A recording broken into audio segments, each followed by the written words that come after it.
नमस्कार दोस्तों, आपका एक बार फिर स्वागत है हमारे YouTube चैनल GS आचार्य में।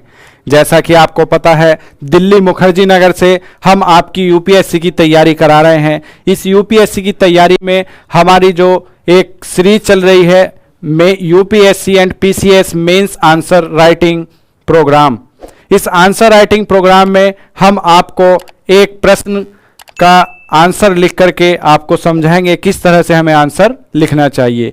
ये 5 से 7 मिनट की छोटी सी वीडियो जब आप रोज देखेंगे और एक आंसर अपना तैयार करेंगे तो धीरे धीरे आपकी आंसर राइटिंग स्किल मजबूत हो जाएगी। तो वीडियो शुरू होने से पहले फिर मैं आपसे बोलूंगा एक बार कि जीएस आचार्य चैनल को हमारे एक बार सब्सक्राइब जरूर कर दें। तो आइए देखते हैं हमारा आज का प्रश्न क्या है। हमारा आज का प्रश्न है, safeguarding the Indian art heritage is the need of the moment, comment. ये 10 मार्क्स का प्रश्न है, 10 मार्क्स का प्रश्न है ये। और हिंदी में मैं पढ़ देता हूं कि भारतीय कला विरासत का संरक्षण वर्तमान समय की आवश्यकता है, चर्चा कीजिए। ये यूपीएससी के वर्ष 2018 में आया हुआ प्रश्न है और ये 10 मार्क्स का प्रश्न है। इसकी शब्द सीमा की अगर हम बात करें तो ये 150 शब्दों में लिखना होगा। और जैसा कि आपको पता ही है कि किसी भी आंसर को लिखने के लिए हमें 3 स्टेप लेने होते हैं। सबसे पहला इंट्रो, फिर मेन बॉडी, मेन बॉडी के बाद आता है हमारा कॉन्क्लूजन। तो हम अब देखते हैं इसका हम इंट्रो कैसे देंगे। तो सबसे पहले भूमिका यानी इंट्रो। सबसे पहले आपको एक छोटा सा इंट्रो देना होगा। भूमिका जिसे हमने लिखा है, भारतीय कला एवं संस्कृति विरासत प्राचीन काल से ही समृद्ध रही है। इसके माध्यम से हमें उस समय की परंपरा, इतिहास, सामाजिक, राजनीतिक परिदृश्य का पता चलता है। तो जो हमारी भारतीय संस्कृति है वह काफ़ी प्राचीन काल से ही समृद्धशाली रही है, जैसा कि आप जानते ही हैं। और इस संस्कृति से हमें क्या पता चलता है, किसी भी देश की समय काल और परिस्थिति क्या रही, भौगोलिक स्थिति क्या रही, उनकी आर्थिक स्थिति क्या रही, राजनीतिक स्थिति क्या रही, ये सारी चीज़ें हमें यहीं से पता चलती हैं। तो इस तरह हम अपना एक छोटा सा इंट्रो देंगे। इसमें आर्थिक स्थिति भी हम इसमें लिख सकते हैं। तो ये जो हमारा प्रश्न है ये सब्जेक्टिव प्रश्न होते हैं, जितने भी जीएस के होते हैं। इसको जैसा मैं बता रहा हूं एज इट इज आपको नहीं लिखना है, इसमें आपको थोड़ा सा परिवर्तन करना है, क्योंकि ये भी आंसर उतना ही सही माना जाएगा और इस आंसर को आप अपने तरीके से लिखेंगे वो भी उतना ही सही माना जाएगा। तो इसके बाद हम इसकी मेन बॉडी पे बात करते हैं कि प्राचीन कला व संस्कृति तथा राष्ट्रीय स्मारकों से राष्ट्र का गौरव भी बढ़ता है। जैसे कि हम एग्जाम्पल दे सकते हैं, कुतुब मीनार है, ताजमहल है, लाल किला है। ये क्या है, हमारे स्मारक हैं, राष्ट्रीय स्मारक हैं। इनसे हमारे देश में देश का गौरव बढ़ता है, आय बढ़ती है, पर्यटक आते हैं विदेशों से। प्राचीन कला जैसे चित्रकारी, पेंटिंग्स, नृत्य, डांसिंग, संगीत यानी म्यूजिक आदि को संरक्षण से जनजातियों की आय के अवसर भी प्राप्त होते हैं। जो ये हमारे आर्ट फॉर्म्स हैं, जो आर्ट की ये कलाकारी है, चित्रकारी है, नृत्य है, संगीत है, इन सब से हमारे देश विदेश में नाम पैदा होते हैं और जो हमारे कलाकार हैं उनको आय के सृजन भी होते हैं।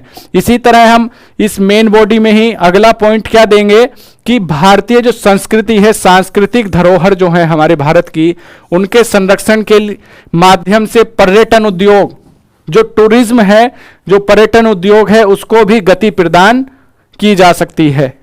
क्योंकि देश विदेश से जब हमारे पर्यटन उद्योग मजबूत होंगे, देश विदेश से लोग आएंगे, जिससे देश के साथ साथ विदेशी पर्यटकों के द्वारा विदेशी मुद्रा भंडार बढ़ेगा। विदेशी मुद्रा भंडार इकोनॉमिकल टर्म भी हमने इसमें यूज कर लिया। विदेशी मुद्रा भंडार बढ़ेगा और जिससे क्या होगा, देश की आर्थिक स्थिति मजबूत होगी तथा रोजगार का भी सृजन होगा। जब विदेशी आएंगे तो गाइड्स की भी जरूरत पड़ेगी, उसकी साफ सफाई के लिए भी लोगों की जरूरत पड़ेगी, उसके आसपास चाय पानी और होटल्स की भी जरूरत पड़ेगी, उनको रुकाने के लिए होटल्स की जरूरत पड़ेगी, कैब्स की जरूरत पड़ेगी। तो इस तरह से हमें अपने सोच को बढ़ाना है, थोड़ा विस्तार देना है, बिल्कुल प्रैक्टिकल होकर के सोचना है कि इन सब चीजों से क्या लाभ हो सकते हैं, क्या हानि हो सकती है। इसके बाद अगर हम देखें, अगला पॉइंट हमारा रहेगा कि जो अंतरराष्ट्रीय संस्था है यूनेस्को का भी हम इसमें एक उदाहरण देंगे कि यूनेस्को के द्वारा भी भारत के अमूर्त धरोहरों को विश्व विरासत सूची में सम्मिलित करके संरक्षण का प्रयास किया गया है। जो हमारी यूनेस्को है उसने भी हमारी अमूर्त धरोहर क्या होती हैं? अमूर्त धरोहर वे होती हैं जिसे छुआ नहीं जा सकता, जैसे नृत्य है, और ये इस तरह की अमूर्त धरोहर और मूर्त धरोहर को हमारे यूनेस्को द्वारा संरक्षित किया जाता है।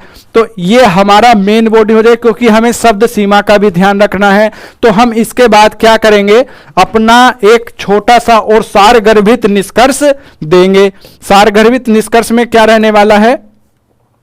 सारगर्भित निष्कर्ष में यह रहने वाला है कि जो उपयुक्त जो ऊपर दिए गए निम्न बिंदु हैं, अतः उपरोक्त बिंदुओं के आधार पर यह स्पष्ट है कि वर्तमान समय में पूछा है तो वर्तमान समय की भी बात करेंगे कि वर्तमान समय में भारतीय कला विरासत का संरक्षण बहुत महत्वपूर्ण है। जैसे कि आपको याद होगा कि ये ताजमहल की जो अम्ल वर्षा वाली समस्या है, इससे नुकसान हो रहा है हमारी धरोहर को, इससे बचाने की आवश्यकता है। इसका जिक्र कर दें क्योंकि वर्तमान की घटना है।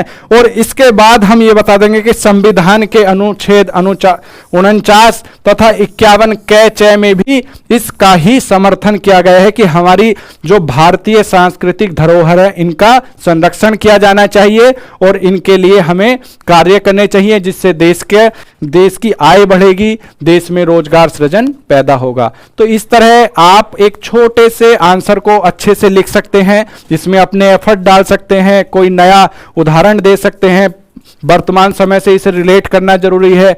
तो इस तरह आपको हमारी आंसर राइटिंग प्रोग्राम की सीरीज में आगामी वीडियो में प्रश्न मिलते रहेंगे। अतः मैं फिर आपसे एक बार यही कहूंगा कि इस चैनल के माध्यम से यूपीएससी की जो तैयारी आपकी कराई जा रही है, इससे आपको अवश्य ही लाभ होगा। और आंसर राइटिंग स्किल जो सबसे मेन पार्ट होता है मेंस का, जिसके बिना आप इंटरव्यू तक नहीं पहुंच सकते। किसी तरह अगर आपने पीटी पास कर लिया तो मेंस देंगे और मेंस में उत्तर लेखन ही आपका काम आने वाला है। इस पर काम करना जरूरी है डेली, इसलिए आपको एक आंसर राइटिंग कराई जा रही है। इसी तरह की अन्य वीडियो देखने के लिए हमारे यूट्यूब चैनल को सब्सक्राइब करें।